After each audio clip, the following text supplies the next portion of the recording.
दोस्तों, जनहित भारत में आप सभी का स्वागत है। आज हम बात करेंगे अपने देश की आन बान और शान के प्रतीक भारतीय सेना की। भारतीय सेना की बात आते ही सारे देशवासियों के सीने चौड़े हो जाते हैं। इसमें कोई संदेह नहीं है कि भारतीय लोगों के दिल में अगर किसी के प्रति सबसे अधिक सम्मान है तो भारतीय सेना के प्रति है।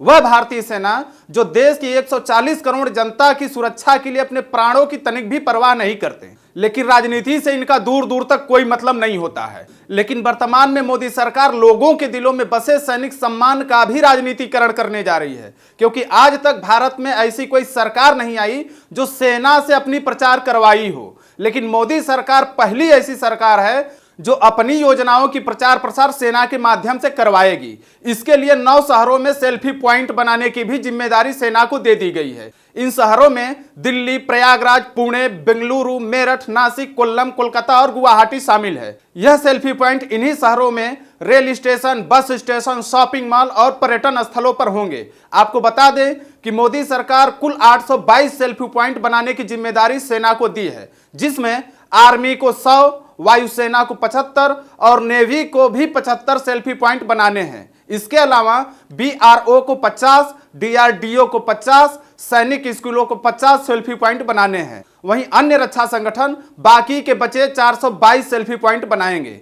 तो यहां सबसे बड़ा सवाल यह उठता है कि क्या मोदी सरकार की स्थिति 2024 के चुनाव में इतनी खराब होने वाली है कि उन्हें अपने प्रचार के लिए सेना को भी इस्तेमाल करना पड़ रहा है? क्योंकि मोदी सरकार अच्छी तरह जानती है कि देश की जनता हम जैसे नेताओं से कई गुना ज्यादा सेना का सम्मान करती है, और अगर सेना हमारी योजनाओं का प्रचार करेगी तो जनता का झुकाव स्वाभाविक रूप से मोदी सरकार की तरफ हो जाएगी। उधर एक बार फिर राहुल गांधी ने गौतम अडानी पर निशाना साधा। राहुल गांधी ने कहा कि अडानी ने 32,000 करोड़ रुपए का घोटाला किया है। राहुल गांधी ने यह भी कहा कि अडानी में ऐसा क्या है जो सरकार इसकी जांच नहीं कराती है, और उन्हें जो चाहिए वह मिल भी जाता है। आखिर इसके पीछे किसकी शक्ति है?